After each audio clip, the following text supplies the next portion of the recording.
The man washed onto the rocks during the worst storm Clara Dawson had seen in 8 years. At first, she thought he was driftwood. The beam from Halcyon Point Lighthouse swept across the black Oregon water and caught a shape between two basalt teeth below the cliff. 1 second, the figure was gone beneath white surf.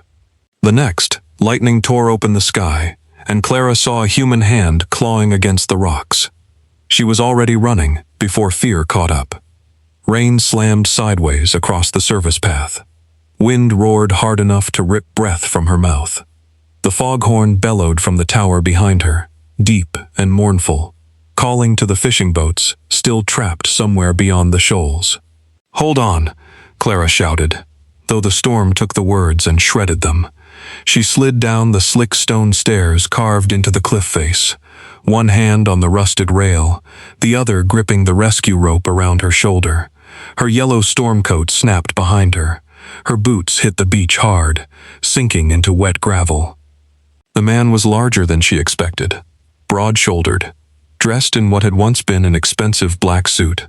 Blood darkened one side of his white shirt beneath the torn jacket, but the rain made it impossible to tell how badly he was wounded. His dark hair was plastered to his forehead. His hand gripped the rock with impossible force, even as the surf tried to pull him back into the Pacific. Clara tied the rope around an iron ring bolted into the rescue post and waded into the freezing water. He turned his head, even half-conscious. His eyes were terrifying, dark, focused, alive with command. "Don't," he rasped. Clara stared at him through the rain. "You're welcome." He coughed, grimaced, and tried to push himself upright. A wave hit him from behind and nearly took him under. Clara lunged, wrapping the rope around his chest. "I said don't," he growled, "and I ignored you." His gaze sharpened through the storm. "No one is supposed to be here.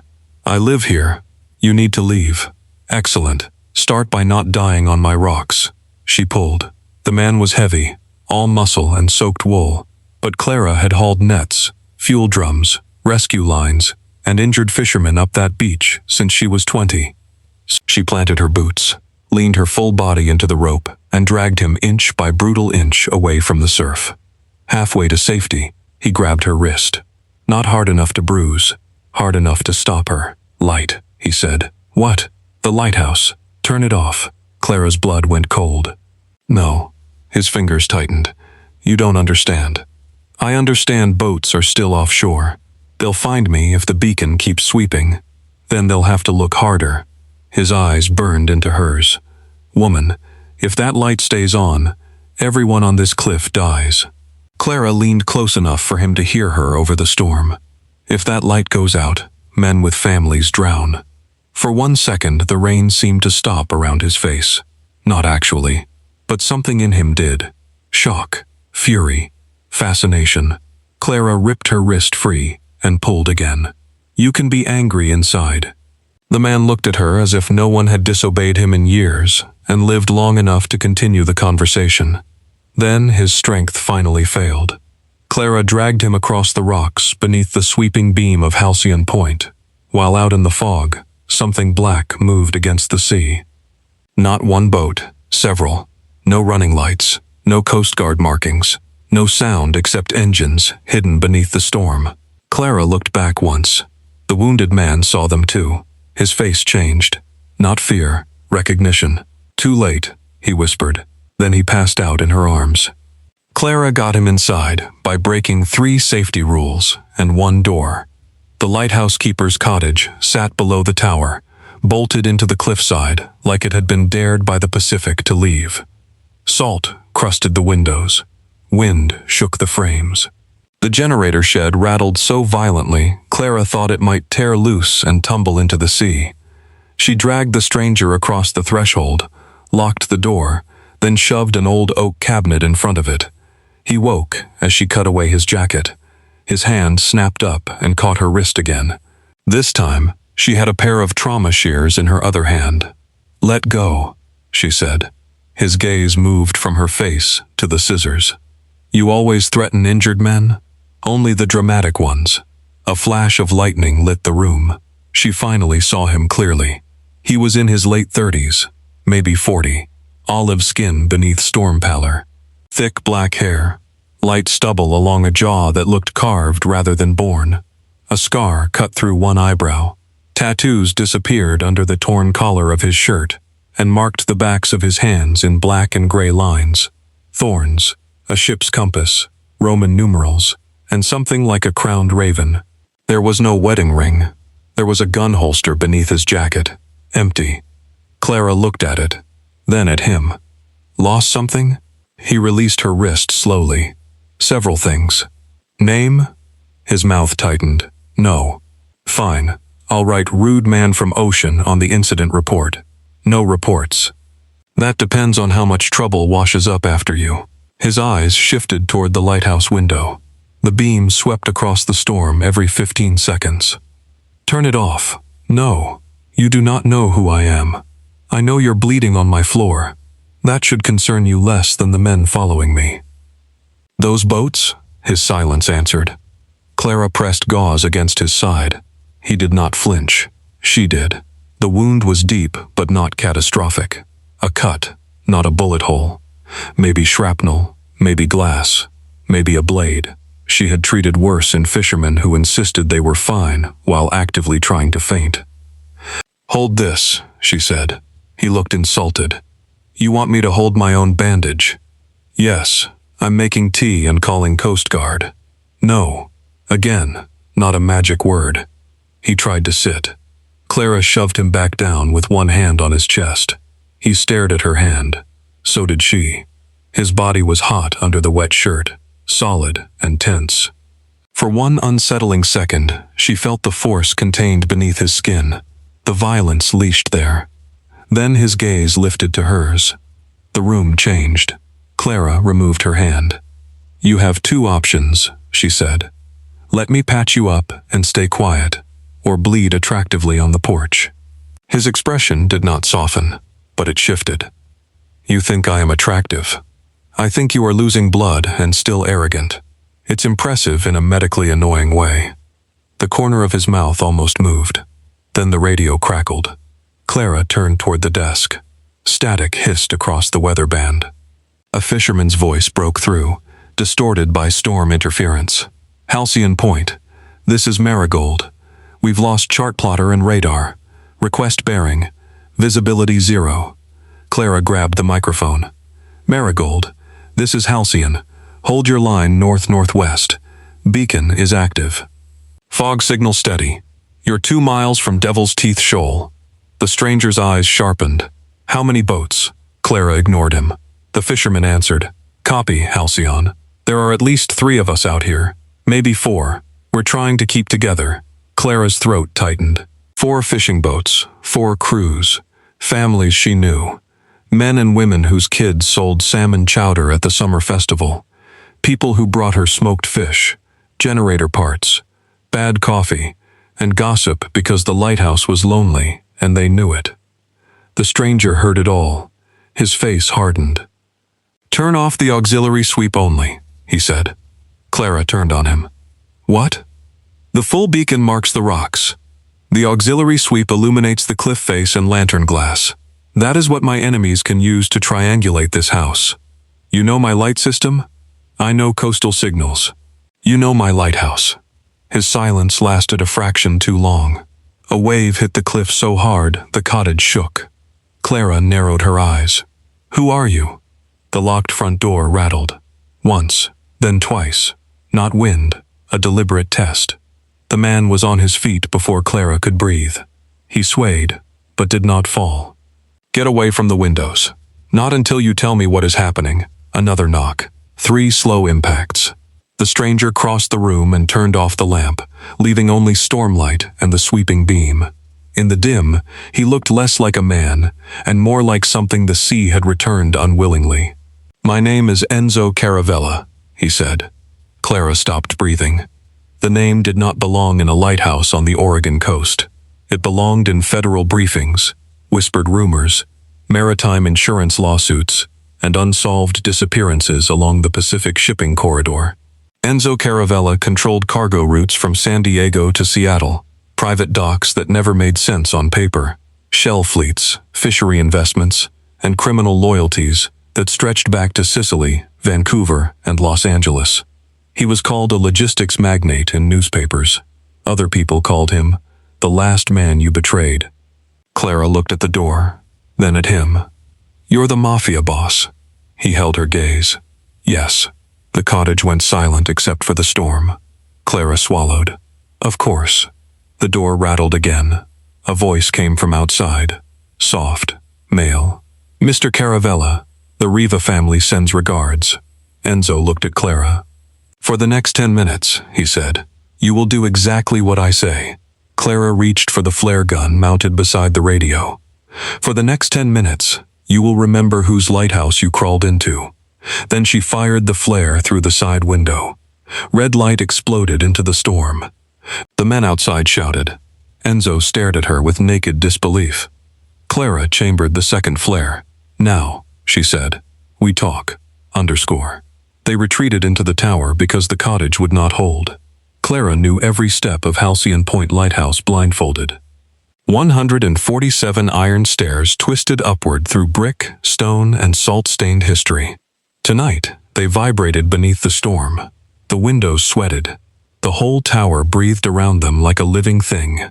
Enzo climbed behind her with one hand against his bandaged side. He did not complain. That somehow annoyed her more. "Slow down," she said without looking back. "Are you worried about me? I'm worried about cleaning blood off historic stairs." "Then you should have left me on the beach." "I considered it." "No, you didn't." She glanced down. He was looking up at her with an expression too controlled to be amusement. "You don't know me. I know the type of woman who ties a rope around a dying stranger in a storm. You know nothing. I know enough." The attraction was absurd. Worse than absurd. Offensive. She was soaked, furious, terrified, and climbing a lighthouse with a wounded mafia boss, while black boats circled through fog below. Her body should have been occupied entirely by adrenaline. Instead, she noticed the way Enzo moved despite pain, the way his voice stayed calm, the way his eyes never stopped mapping threats, the way he had listened when she said fishing boats were still offshore, even though the refusal had endangered him. At the lantern room, Clara shoved the hatch open. Warm light flooded them. The Fresnel lens rotated slowly in its glass cage, throwing blades of gold through rain and fog. The old brass mechanisms gleamed under emergency power. Below, the ocean churned black and silver around the rocks. Clara moved to the control panel. Enzo followed. The space was too narrow for both of them without awareness becoming unavoidable. He stood close behind her, broad body filling the room, the scent of rain, blood, salt, and expensive cologne cutting through hot metal and lamp oil. She adjusted the fog signal timing. "Touch nothing," she said. "I fund the maintenance of this tower." Her hand froze on the lever. "What did you say?" Enzo's expression closed. "Nothing." "No. You said you fund it." He looked toward the sea. Clara stepped in front of him. "The Halcyon Preservation Trust?" He said nothing. Her mouth went dry. The trust had appeared 5 years ago, when the county nearly decommissioned the lighthouse. Anonymous donations, new generator, restored lens mechanism, storm shutters, fuel reserves, medical supplies. The kind of help Clara had accepted, because the alternative was watching the beacon die. "You?" she whispered. Enzo's jaw tightened. "Yes. You've been paying for my lighthouse, for the structure. Do not lawyer your way out of this." His eyes returned to hers. "For the light." "Why?" Before he could answer, the radio crackled from the lantern room receiver. A different voice came through. Calm, smooth, amused. "Enzo, it's touching, really. You always did run toward doomed lights." Enzo went still. Clara looked at him. "Who is that?" "Tommaso Riva. Friend? He used to run my north routes," the voice continued. "Miss Dawson, if you can hear me, you have something that belongs to us. Turn off the light and walk away from the wounded man. No fisherman needs to die tonight." Clara gripped the microphone. Enzo caught her wrist before she could answer. "Do not engage." She glared at him. He lowered his voice. "He wants your voice pattern. The tower system records communications." "Why would he need that?" Enzo's eyes darkened. "To make it sound like you helped me," Static hissed. Tommaso laughed softly through the radio. Still so possessive, Enzo? She is not your lighthouse keeper. Clara felt Enzo's hand tighten on her wrist. Not enough to hurt, enough to reveal him. Possessive. Angry, not only at Tommaso, at himself. Clara pulled free.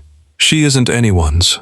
Then she leaned into the microphone and changed her voice into the crisp, official tone she used for Coast Guard relays. Unknown vessel. This is Halcyon Point. You are entering a protected hazard zone during an active storm. Identify yourself and clear the shoals. Enzo closed his eyes briefly. Tommaso's voice came back. Brave, Clara answered. Local word is competent. Enzo looked at her as if he could not decide whether to lock her in a safe or set the world on fire. Outside, black shapes emerged from the fog. Not fishing boats. Sleek, low, unmanned vessels. No lights, no crew. Just black hulls cutting through the waves in formation. Clara's stomach dropped. What are those? Enzo's voice was cold. My fleet. The boats split around the shoals like they knew the rocks. Unmanned? Yes. Smuggling? Yes. At least you're honest while committing federal crimes. Those vessels were built for silent cargo transfer. Riva hijacked their command chain. And now? He is using them as hunting dogs. Below, the cottage exploded. Not in a fireball. A controlled blast that blew out the windows and threw the oak cabinet through the door. Clara flinched. Enzo moved instantly, pulling her against the interior wall as glass rattled in the lantern room above them. His body shielded hers, his hand pressed to the wall near her head. For 1 second, she heard his breathing close to her ear. You okay? He asked. She stared at him. Not because of the blast, because of his voice. It had changed, stripped of command, almost human. I'm fine, she said. His eyes searched her face anyway. Then he released her. Below, flames licked at the cottage roof. Clara turned toward the window. My home. Enzo's expression darkened. I will rebuild it. She looked at him. That is not the point. I know. The immediate admission landed harder than an argument would have. Then the Marigold's voice returned through the radio, panicked. Halcyon, our engine is down. We're drifting south. Clara turned back to the controls.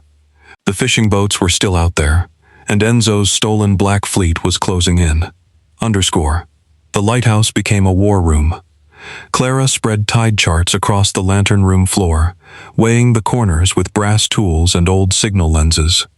Enzo stood over the radio console, one hand braced against his wound, speaking into a stolen encrypted channel he had retrieved from a waterproof device hidden inside his boot. Of course, he had a waterproof crime phone in his boot. Clara did not comment. Much. You people are exhausting, she muttered, marking the current line. Enzo looked over. You people? Men who come with secret channels, ghost boats, and enemies who use first names over radios. You prefer honest storms. I prefer storms that don't ask me to turn off the light. His gaze lingered. You really would have let me be found. To keep the beacon on? Yes. He studied her like she had just placed a knife on the table between them. Most people lie about that. Most people don't live where the ocean punishes moral flexibility. Enzo turned away first. The tower trembled in the wind. Clara could feel the timing of the waves through the stone. Halcyon Point sat above a dangerous convergence. Northward storm surge, outgoing tide, submerged basalt shelves, and a narrow channel the fishing boats used when visibility vanished. The lighthouse mattered, because charts did not capture how water behaved when the Pacific got angry. Riva is sending your black boats toward the fishing fleet, she said. They are not crewed. He will use them to herd the fishermen toward Devil's Teeth. Why? To force you to turn off the light. That would make the fishing boats more likely to hit the rocks. Yes. She looked up. He knows I won't. Enzo's expression was unreadable. He knows I know you won't. A shiver moved through her. That's why he let you wash up here. Yes. He used me as bait. No. Enzo's voice hardened. He used my knowledge of you. Clara stared. What does that mean? The storm filled the silence between them. Enzo looked out at the beam. Your father was Owen Dawson. The name cut through her sharper than the wind. Clara's father had been dead 9 years. A lighthouse keeper before her. A Coast Guard veteran before that. A stubborn, gentle man who believed you did not own a light. You kept it for everyone else. How do you know my father? Enzo's jaw worked once. 22 years ago, a smuggling ship went down off this coast. Which one? The Belladonna. Clara went still. She knew the name only because her father had written it in his private logbooks.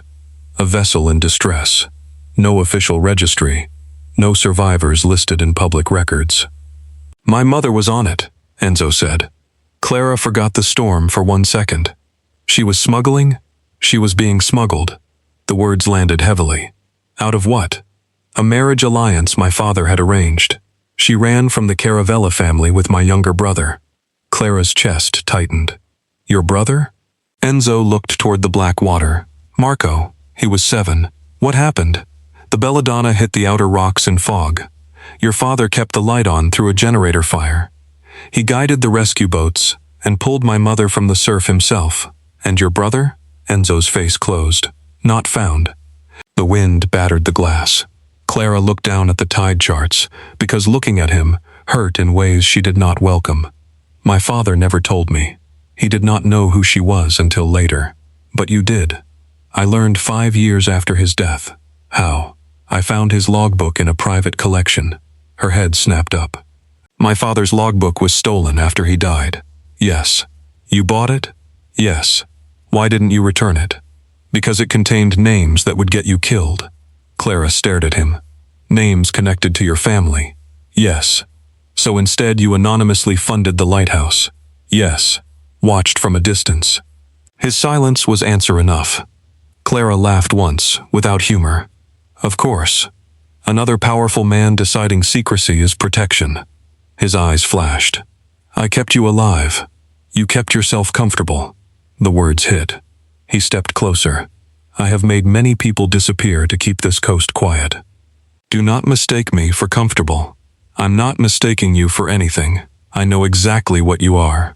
Do you? He was close enough now that she could see rainwater still clinging to his lashes, the tension in his jaw, the pulse beating at his throat above the edge of black ink. You are a man who funds a lighthouse, but asks me to turn it off when it inconveniences him. His eyes darkened. Inconveniences. Endangers you then. Same result. The radio crackled again. Marigold. Halcyon. We have black hulls on starboard. No running lights. They're pushing us south. Clara moved instantly. Marigold, turn 5 degrees north. Trust the beam. Do not chase their wake.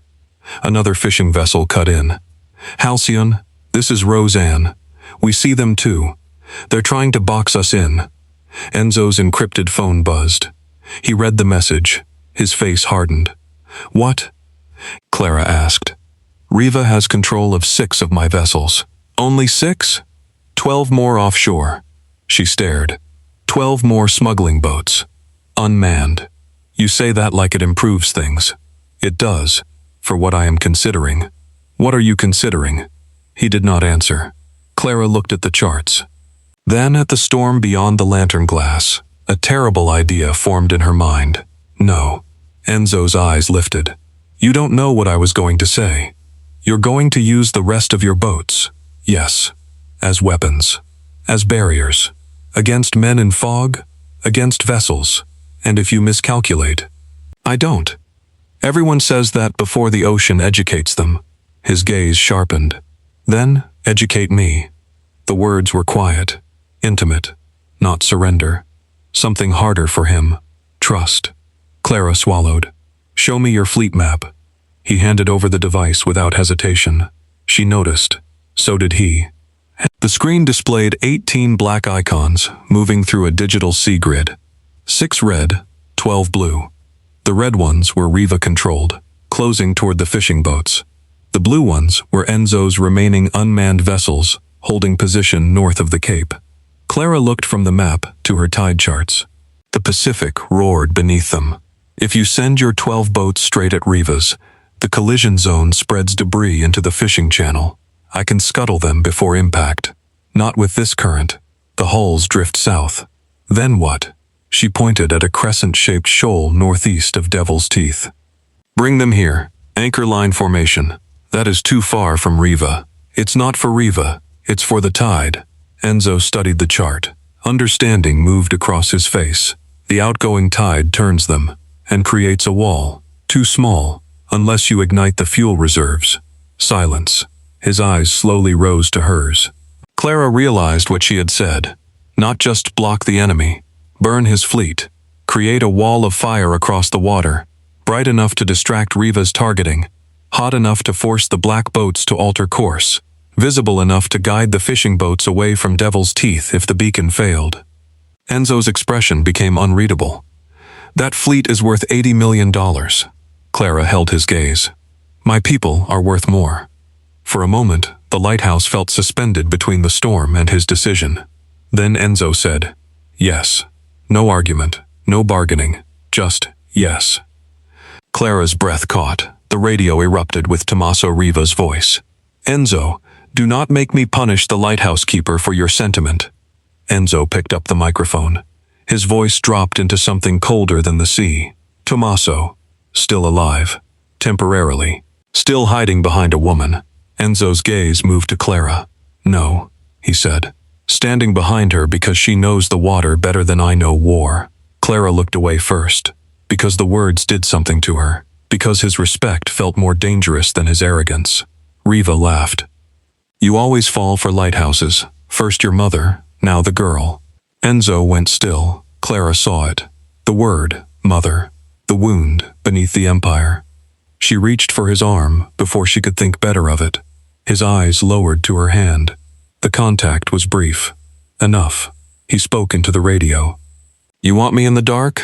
Come closer. Then he cut the channel. Underscore.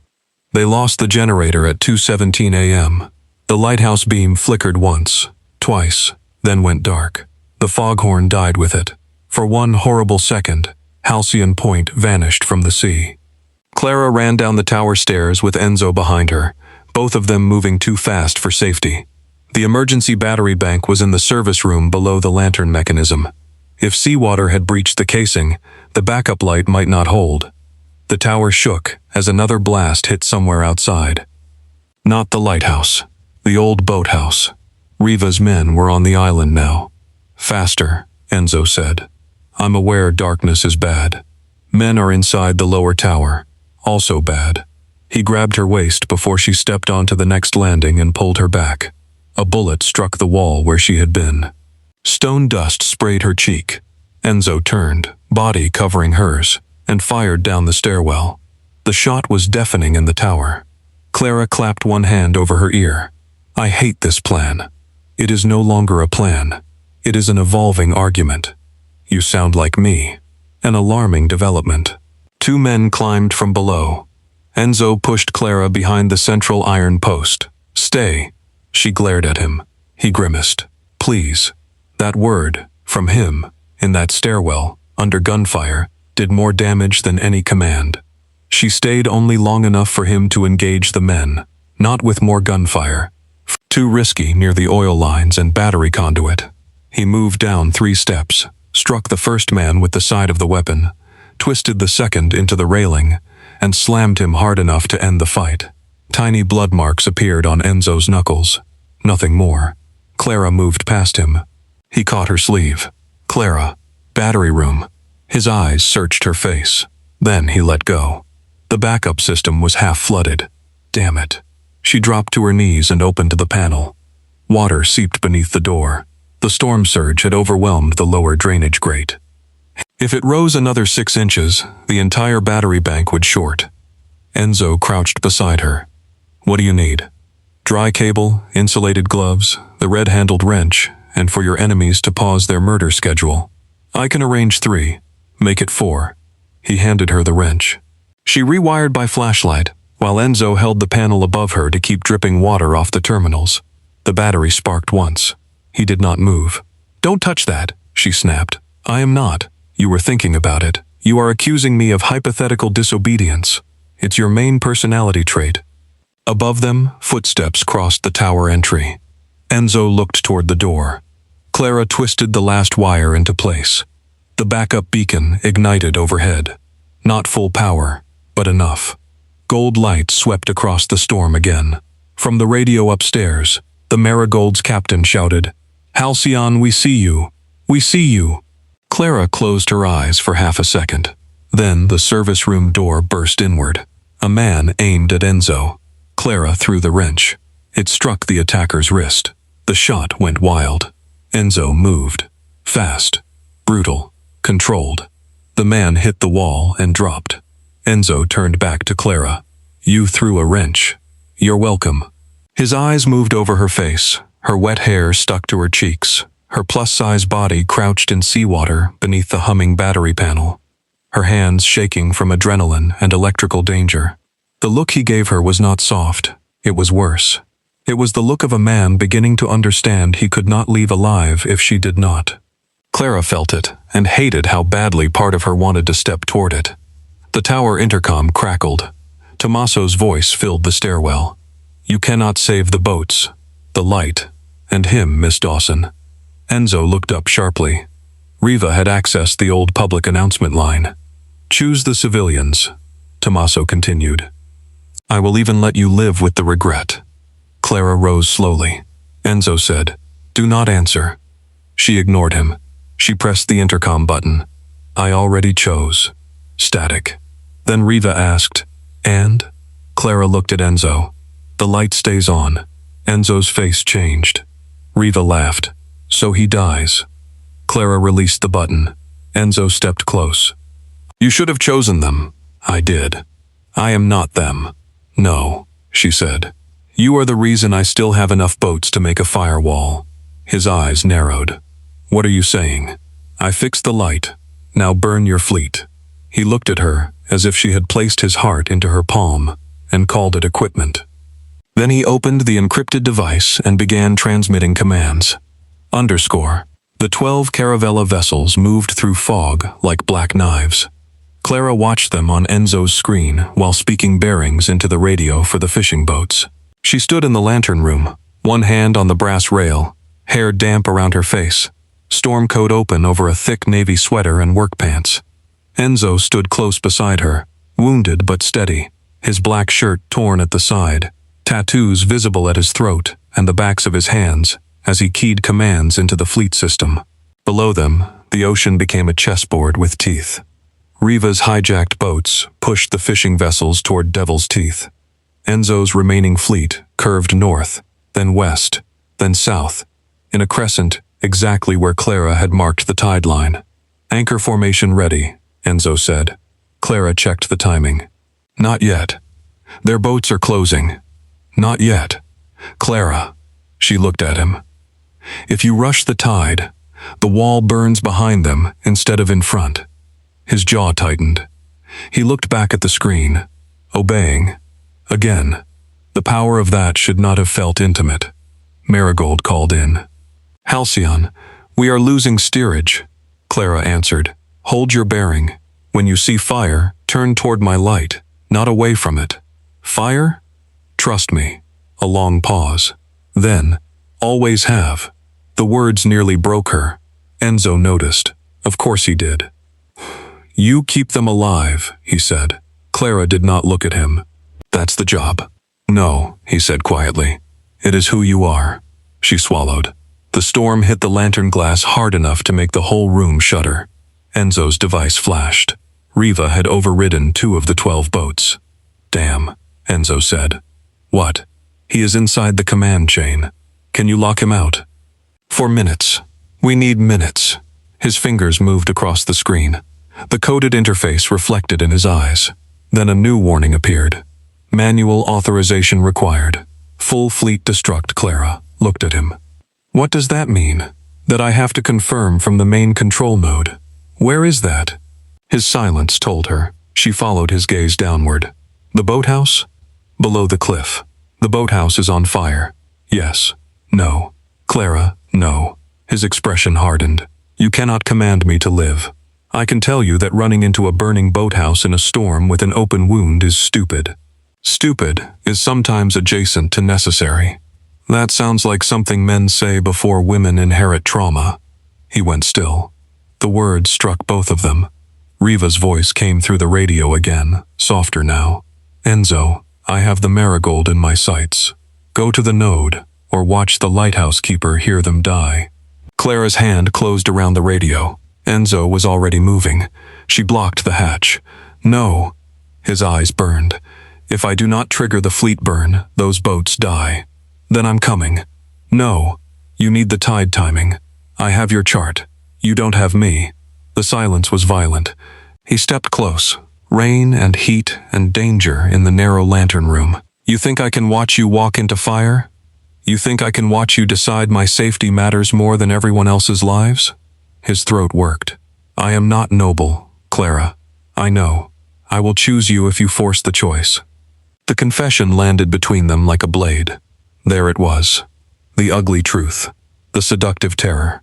The thing dark romance warned about and still made impossible to look away from. Clara's voice softened despite herself. Then I won't force it. She opened the hatch and descended first. After one breath, Enzo followed. Underscore. The boathouse burned blue at the edges. Electrical fire mixed with old fuel lines, salt water, and storm spray. Flames crawled along the roof beams and reflected off the black water below the cliff. The old cable tram that once carried supplies from the lighthouse to the dock had survived. Barely. Clara and Enzo rode it down through rain, the metal cage swinging in the wind. Halfway down, a bullet struck the frame. Clara ducked. Enzo pulled her into him, one arm around her back, the other gripping the cage wall. The motion pinned her against his chest. His body took the line of fire. Do not, she said against his shirt. Too late. Do not use yourself like a wall. You prefer I use you? You know what I mean. His breath was hot near her temple. Yes. The cage hit the lower platform hard. They ran. Inside the boathouse, smoke reduced the world to light and shape. The control node was mounted in a locked steel cabinet near the waterline. Enzo ripped the cabinet door open with a crowbar while Clara watched the tide through a shattered window. 2 minutes, she shouted. The system came online. The screen glowed. Enzo entered a code. Another warning appeared. Destruct command will terminate all active Caravella fleet assets. Confirm. Blood authorization. Clara stared. Blood authorization? Old biometric system. Your crime boats require drama. Enzo pulled a small knife from his belt. Before he could cut his palm, Clara grabbed his wrist. You're already bleeding. Not enough. That is not a sentence normal people say. He held her gaze. I have not been normal since the sea took my brother. The admission stopped her. Outside, waves exploded against the dock. Clara's voice quieted. Marco. His eyes flickered. Yes. You never found him. No. And the fleet? Built to control every route that failed my family that night. To make sure no one could disappear on your water again? His jaw tightened. To make sure I owned the water. The difference mattered. They both knew it. Clara took the knife from him. He froze. She pressed it into his hand, handle first. Then burn what owns you. His expression changed. Not soft, ruined. He cut his palm. Only a shallow line. He pressed it to the scanner. The system accepted. Clara watched the tide through the smoke. Wait. Enzo's hand hovered over confirm. Flames cracked overhead. Clara, wait. The marigold screamed through the radio, engine dead, drifting. Riva's black boats closed. Clara counted wave intervals. 1, 2, 3. The outgoing tide turned hard across the shoal. Now, Enzo pressed confirm. On the horizon, 12 vessels ignited in sequence. Not explosions, controlled burn. Lines of fire opened across the black water, each boat becoming a floating torch as fuel reserves vented upward. The crescent formation caught the tide and curved into a wall of flame between Riva's hijacked boats and the fishing fleet. The ocean burned. Orange light punched through the fog. The marigold turned toward the lighthouse beam. The Roseanne followed. Then a third boat. Then a fourth. The firewall forced Riva's vessels toward the outer rocks, their command chain confused by heat interference and signal distortion. Clara stood in the burning boathouse, rain and ash on her face, watching families steer away from death. Enzo watched her, not the fleet, her. "My entire North Fleet," he said. She looked at him. "You can buy boats." "No." He lifted his bleeding hand, flexing it once. "I can buy hulls." "Not that." The roof beam snapped. Enzo shoved Clara through the side door as burning timber crashed behind them. The dock beneath them buckled. They ran toward the cable cage, but one of Riva's men stepped from the smoke, weapon raised. Enzo moved in front of Clara. The man fired. Enzo flinched. Tiny blood appeared near his shoulder. Clara fired the last flare. The red flare struck the dock beside the attacker, forcing him back long enough for Enzo to disarm him and knock him down. No second shot came. Then the dock collapsed. Clara fell. Enzo caught her wrist. For one sickening second, she hung over the black water, waves smashing the pilings below. His wounded hand held her, blood mixed with rain. "Clara," he said, voice strained. "Don't you dare let go." His eyes locked on hers. Never. The word was too much. Too dangerous. Too close to the kind of promise she did not trust from men like him. But his hand held. Even as the dock cracked beneath him, even as fire roared behind them, he pulled her up with a sound of pain he tried to swallow. She crashed against him, both of them falling backward into the cable cage as the rest of the dock broke away and disappeared into the burning sea. The cage began rising. Below, Enzo's fleet burned across the fog like a line drawn between death and the living. Underscore. By dawn, the storm had moved inland. The Pacific remained violent, but the sky above Halcyon Point opened into bruised gray light. All 4 fishing boats made it through the channel. Riva's hijacked vessels hit the outer rocks, or burned out before reaching shore. 2 of his men were captured by county deputies, who arrived after the roads cleared. Tommaso Riva vanished into the fog, in a damaged boat, alive, but stripped of the fleet he had tried to steal. The cottage was gone. The boathouse was gone. The lighthouse still stood. Clara sat on the lantern room floor, wrapped in a wool blanket, while Enzo leaned against the brass rail across from her, refusing to sit because apparently blood loss had not improved his personality. His shoulder wound had been cleaned. His side bandage changed. His hand wrapped. She had done all of it while insulting him steadily. He had accepted every word like penance. "Coast Guard will be here in 20 minutes, she said. "Yes." "You should leave before that." "Yes."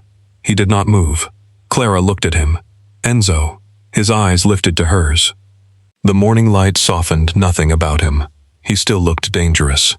Tattooed hands, hard jaw, blood-dark shirt, the kind of man mothers warned daughters about, unless their mothers knew the world made monsters and protectors out of the same material.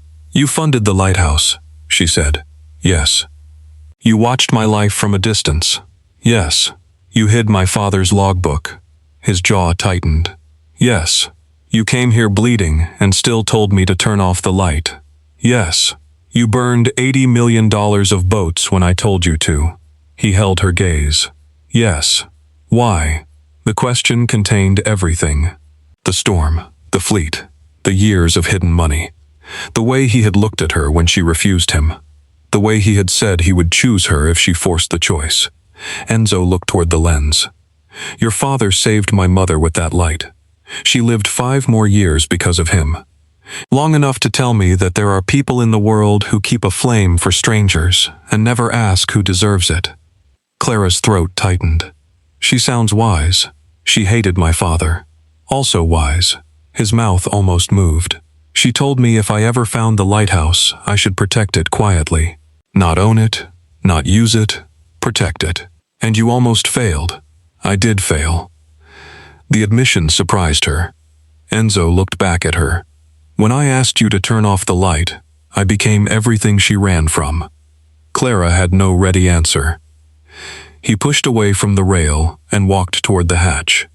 For the first time since he washed ashore, he looked like a man choosing distance. That frightened her more than his closeness had. "Where are you going?" "To return your father's logbook." She stood. "You have it here?" In my coastal safe. Of course you have a coastal safe. It seemed prudent. You are impossible. Yes. He reached the hatch and stopped. Clara. She looked at him. If Riva returns, he will come for me first. But he will remember you. I know.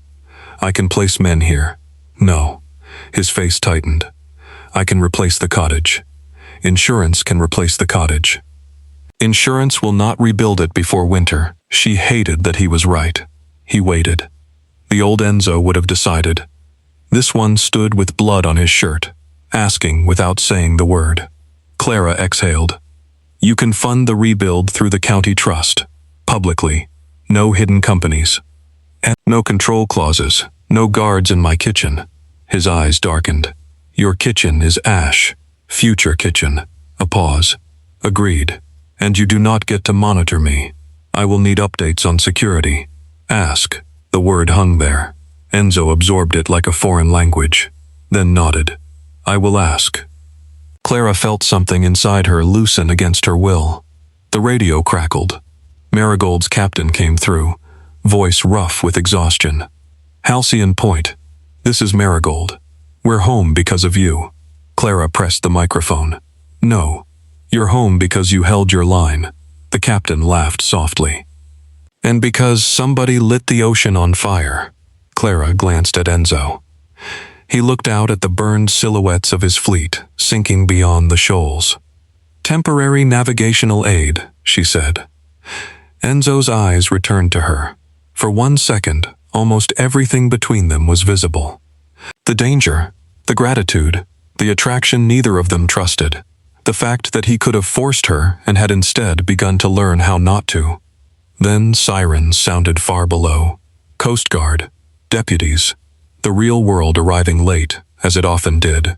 Enzo moved toward the stairs. Clara should have let him go. Instead, she said, Wait. He stopped immediately. That obedience from a man like him was its own kind of storm. She crossed the lantern room, took his injured hand carefully, and checked the bandage. It did not need checking. They both knew that. Clara, he said, low. She did not look up. You don't get to say never. His fingers barely moved beneath hers. I know. You don't get to make promises like ropes around my life. I know. You don't get to decide you're responsible for me because my father saved your mother. I know. She finally looked at him. What do you get? His answer came after a long silence. A chance to ask where I may stand. The words struck directly into the place she had tried to guard. She released his hand before she did something reckless. Start outside. He nodded. Then he left. 3 months later, Halcyon Point had walls again. Not all of them. The cottage was still a skeleton of new timber, weatherproof wrap, and stubborn hope. The boathouse was nothing but pilings and charred beams waiting for permits.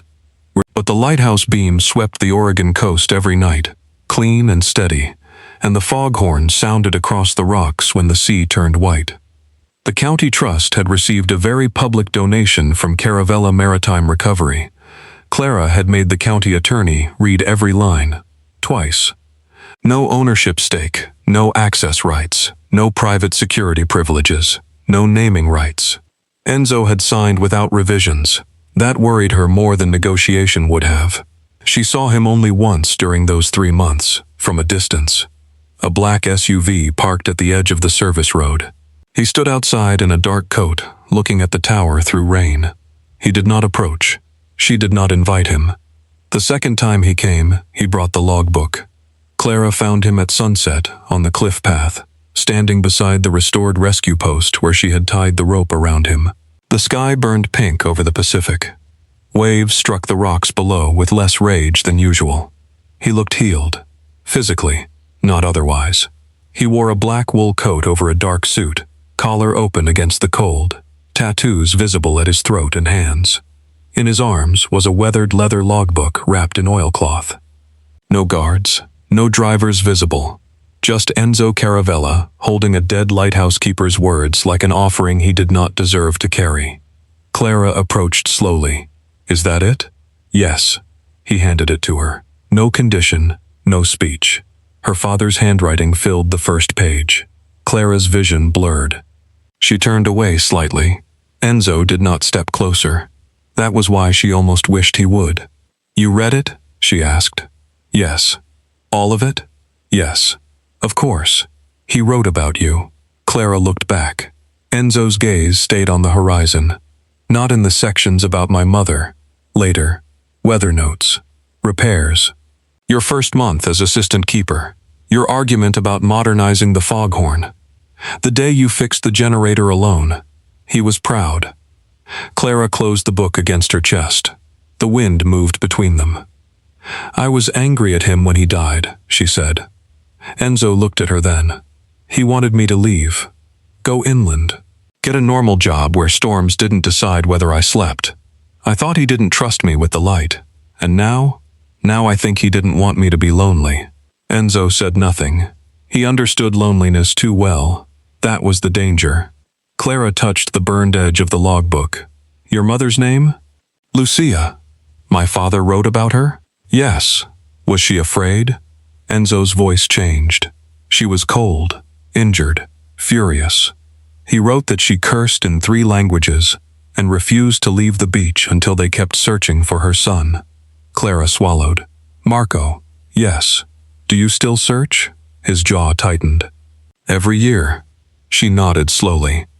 "Then the light stays on for him too." Enzo looked at her. The impact of the words moved through his face with devastating restraint. "You should not say kind things to me. I say true things. Sometimes they overlap." His eyes lowered briefly. Then he took one step back. "I should go." Clara looked at the lighthouse. The beam had just come on, sweeping gold across the darkening water. "You can come inside," she said. He froze.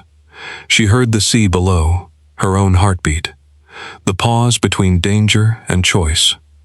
"I do not want you to misunderstand," she added. "I won't." "You will, probably." A laugh escaped her before she could stop it. His gaze sharpened at the sound. Not possession, wonder. "The kitchen has no walls yet," she said. "I have stood in worse rooms. You will not make comments about the wiring. I will attempt silence." "I doubt that." "So do I." They walked up the path together. He did not touch her. At the cottage frame, Clara set her father's logbook on a temporary workbench and made coffee on a camp stove. Enzo stood near the unfinished doorway, waiting exactly where the threshold would one day be. She looked at him. "You can step in." He did. The frame of the future kitchen smelled of cedar, salt, and new beginnings pretending not to be fragile. Clara poured coffee into 2 chipped mugs. Enzo accepted his. Their fingers brushed. The contact was brief and electric. Neither pretended otherwise. "Do you miss it?" she asked. "The fleet? The power of it." He looked toward the window opening where the ocean darkened beyond the cliff. "I miss knowing that everything on the water answered to me. And now? Now I listen for the light." Clara's throat tightened. That was almost poetic. "I apologize." "Don't. It suited you badly, but I respect the attempt." His mouth finally curved. Barely. It was enough. Night settled around Halcyon Point. The beacon turned, steady and golden, cutting through fog as it had for generations. Somewhere beyond the rocks, fishing boats moved safely along the coast. Somewhere farther, Tommaso Riva was still alive, still dangerous, still a problem for another night. But inside the unfinished cottage, beside the lighthouse he had tried to darken and then sacrificed a fleet to keep burning, Enzo stood still while Clara crossed the room. She stopped in front of him. He did not reach first. He waited, with the discipline of a man holding back every instinct that had once made him powerful. "Ask," she said. His eyes darkened. "May I touch you?" Clara nodded. "Yes." His hand rose slowly, giving her every second to change her mind. When his palm touched her cheek, it was warm despite the cold outside. Careful despite the violence he carried. Trembling despite the control that had built an empire. Clara leaned into it. The kiss, when it came, was not gentle. It was restrained. There was a difference. It held storm, smoke, salt, and all the things they were not ready to name. Enzo kissed her like a man learning that devotion did not mean closing a fist around the thing that saved him. Clara kissed him back, like a woman who knew the ocean could still turn, but chose the light anyway. Above them, the lantern revolved. Out over the Pacific, the beam swept across the dark water, past the burned remains of ghost boats, past the hidden rocks, past every place men had tried to disappear, and every shore that waited for someone to come home. Halcyon Point stayed lit, not because Enzo ordered it, not because Clara owed him anything, because some lights were never meant to belong to the powerful. They were meant to stand through storm, through fog, through fire on the sea, calling the lost back toward shore. And for the first time in his life, Enzo Caravella did not ask Clara Dawson to turn the light off. He stood beside her and let it lead them both home.